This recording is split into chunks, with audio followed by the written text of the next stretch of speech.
Hello friends, good morning. कैसे हैं आप सभी? आई होप आप सभी अच्छे होंगे और अपनी पढ़ाई भी अच्छे से कर रहे होंगे। वेलकम है आपका हमारा चैनल महाकाल स्टडी पे।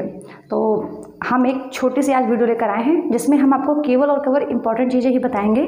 उसमें आपको पढ़ना ये है कि कौन सा राजवंश था, उसका संस्थापक कौन था और उसकी राजधानी कौन सी थी। क्योंकि मैंने पेपर देखे हैं जहाँ तक मोस्टली होता है कि कोई भी एक राजवंश दे दिया जाता है, उसकी या तो राजधानी पूछ लेते हैं या फिर उसकी स्थापना किसने की थी ये पूछ लेते हैं। तो टॉपिक को बहुत लंबा नहीं करना है, केवल 5 मिनट की वीडियो बनेगी जिसमें आपको बस इतना ही बताना है कि कौन राजवंश था, उसके संस्थापक कौन थे और राजधानी कौन थी।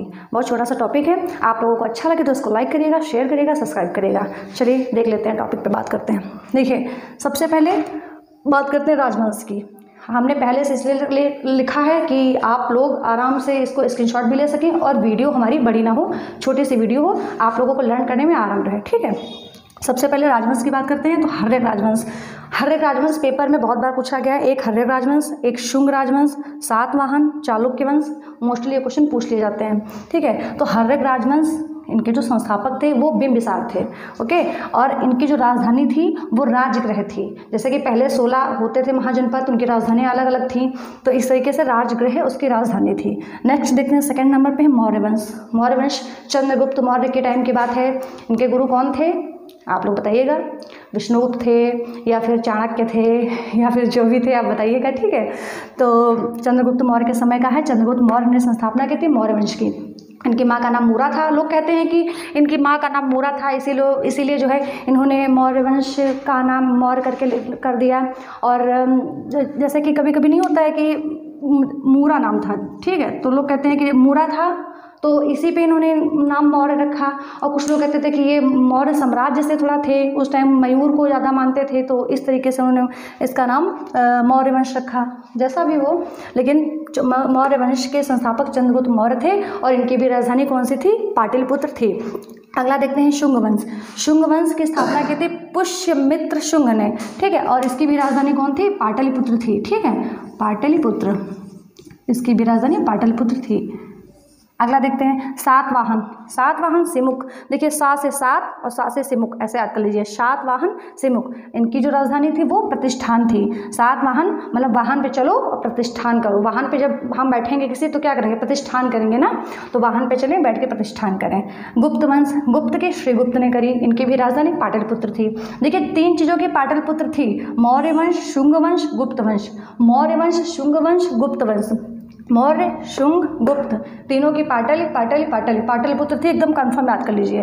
ठीक है, और शुंग यहाँ पे है, शुंग वंश जब शुंग यहाँ पे है तो याद रखिए शुंग इसमें भी आएगा। हम ट्रिक बता रहे हैं याद करने का तरीका। शुंग वंश है तो पुष्यमित्र शुंग। ठीक है, सातवाहन, सात से सात, सा से शिमुक, इसकी शिमुक ने करी थी। गुप्त वंश, गुप्त ने की, श्रीगुप्त ने की। अगला है वर्धन वंश की किसने की थी? पुष्यभूत ने। ठीक है, अब वर्धन का मतलब होता है किसी चीज़ का बड़ा हो जाना। ठीक है, वर्धन होना, इंक्रीज होना, तो वर्धन पुष्य की बात करो, चाहे पुष्प ले लो। ठीक है, पुष्प बड़े हो जाते हैं तो उनको हम चढ़ाते हैं, ऐसे करके देख लीजिए। और इसकी जो राजधानी थी वो थानेश्वर थी। थानेश्वर कह लीजिए, या कभी कभी ऑप्शन में कन्नौज आ जाता है। ठीक है, तो कन्नौज भी हो सकता है, थानेश्वर या कन्नौज। अगला देखते हैं पल्लव वंश के जो संस्थापक थे, इनकी जो संस्थापक थे वो थे सिंह विष्णु। कौन से थे? पल्लव वंश के सिंह विष्णु। और इनकी जो राजधानी थी वो थी कांचीपुरम। कौन सी थी? कांचीपुरम। पल्लव, ठीक है, पल्लव या पल्लवी, बहुत लोगों का नाम होता है पल्लवी। ठीक है, तो पल्लवी से वैसे पल्लवी लड़की कैसी? कांची मतलब होता है सुंदर होना, बहुत अच्छा होना। तो लड़कियां अच्छी वैसे भी होती हैं, तो इसको आप कांची बोल सकते हैं। पल्लव मतलब कोई पल्लवी करके बोल लीजिए। ठीक है, सिंह विष्णु, ठीक, सिंह विष्णु इनके संस्थापक थे और राजधानी इनकी थी कांचीपुरम। अगला है चालुक्य वंश। चालुक्य मतलब चालू होना, ऐसा समझो। चालुक्य मतलब चालू होना, और चालू कौन था? जयसिंह था। ठीक है, कौन? जयसिंह प्रथम।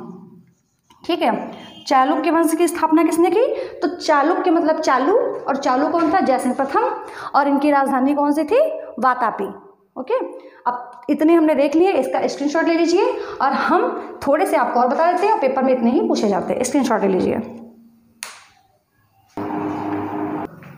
तो फ्रेंड्स हम अपने आगे देखते हैं थोड़े से, हमने 8 देखे थे भी, 8 हम और देख लेते हैं। मान के चलिए आपने अगर 16 याद कर लिए और 16 की राजधानी याद कर ली और 16 संस्थापक याद कर लिए तो कोई ना कोई तो एग्जाम में फंसेगा ही फंसेगा, ठीक है। इससे ज़्यादा बहुत ज़्यादा नहीं पूछेंगे, तो हम थोड़े से आगे देख लेते हैं। देखिए राष्ट्रकूट एक राजवंश था और उसकी स्थापना की थी, उसके संस्थापक कौन थे? दंतेदुर्ग। आई थिंक ये सबको पता होगा क्योंकि ये पेपर में मोस्टली पूछा गया है, ठीक है। और इसकी राजधानी कौन थी? मान्यखेड़ थी, ठीक। नेक्स्ट है गुलाब वंश। गुलाब वंश सबको पता है, कुतुबुद्दीन ऐबक।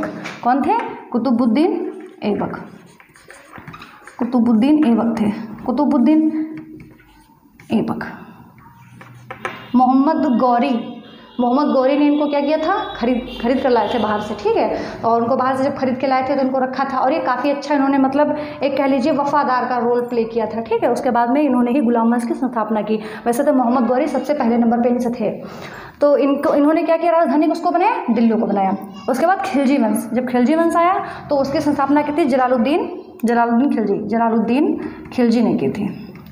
जलालुद्दीन, आगे खिलजी याद कर लीजिए क्योंकि खिलजी इसी में इंक्लूड हो जाएगा। खिलजी वंश तो खिलजी आ जाएगा, जलालुद्दीन खिलजी, ठीक है।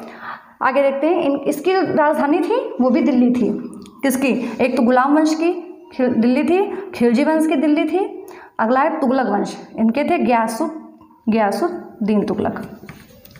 इसमें भी पीछे तुगलक आ रहा है तो याद करने की जरूरत ही नहीं है, इसमें भी पीछे तुगलक आ रहा है तो गयासुद्दीन तुगलक आपको याद हो जाएगा, ठीक है। और इसकी भी क्या हो जाएगी? दिल्ली। तुगलक वंश की भी दिल्ली, खिलजी वंश की भी दिल्ली, गुलाम वंश की भी दिल्ली। इसके पहले मैंने पाटलिपुत्र वाली 3 बताई थी, तो 3 तो वो ऐसा साइड से निकल गई और इधर दिल्ली की 4 तो साइड से ये निकल गई, 7 तो ऐसे निकल गई, ठीक है। इधर आ जाइए लोधी वंश का बहलोल लोधी, इसमें पीछे लोधी आ गया तो आपको याद रहेगा कि बहलोल लोधी आ गया, तो लोधी वंश की बहलोल लोधी। तुगलक वंश की गयासुद्दीन तुगलक, पीछे तुगलक आ गया। खिलजी वंश की तो खिलजी पीछे आ गया, ठीक है। गुलाम वंश की कुतुबुद्दीन ऐबक, दिल्ली। आगे देखिए चोल वंश की जो थे संस्थापक थे विजयालय थे और जो इनकी राजधानी वो थी कौन सी? तंजौर, ठीक है। विजयालय तंजौर, मतलब तंजौर कोई ट्रिक बना के आप याद कर सकते हैं। चोल वंश मतलब चोला पहना, ठीक है। विजय ने चोला पहना, चोल थे मतलब विजयालय ने चोला पहना और कहाँ गए? तंजौर गए, घूमने गए, ऐसा कुछ याद कर लीजिए। बहमनी वंश के जो संस्थापक थे वो थे हसन गंगू। देखिए इसमें हसन आया, गा 2 बार आया, मतलब गा की ज़्यादातर अधिकता है, ठीक है। आप बताइए जिस चीज़ में एक वर्ण की ज़्यादातर अधिकता हो जाती है उसमें कौन सा अलंकार होता है? अनुप्रास, यमक, कौन सा है? आप बताइएगा कमेंट में, थोड़ी सी हिंदी आ गई। देखिए बहमनी वंश के संस्थापक थे हसन गंगू, गा इसमें बार आया है, तो इसकी जो राजधानी होगी वो भी गा से स्टार्ट हो जाएगी। देखिए गंगू पे खत्म हुआ तो गू से उठा लीजिए गुलबर्गा, इसकी राजधानी क्या होगी? गुलबर्गा, ओके। नेक्स्ट है पाल वंश के जो संस्थापक थे वो थे गोपाल, लिखा नहीं यहाँ पे भूल गए, गोपाल। पाल वंश के संस्थापक थे गोपाल और इनकी जो राजधानी थी वो कौन सी थी? मुंगेर, ठीक है। तो केवल मैंने 16 बताए हैं, तो 16 में आई थिंक 16 पर्याप्त है, मतलब भर के हैं। अगर आप 16 ही याद कर लेते हैं, देखिए बताने में तो केवल 5 मिनट लगाए, मैंने नोट कर लिया पहले से ही और बोल दिया, आप लोगों ने सुन लिया, बात खत्म। तो इसको बताने में करने में टाइम नहीं लगता है, टाइम लगता है इसको याद करने में। कोशिश करिएगा जब आप ये हमारी वीडियो देख रहे हो तो हमारी वीडियो में देखते देखते ही इसको तुरंत याद कर लीजिए, तुरंत याद करके मतलब कोशिश करिए कि आज हम इसको याद ही कर लें, बिल्कुल याद करके तभी छोड़ें। स्क्रीनशॉट ले लीजिए, इसको रट डालिए।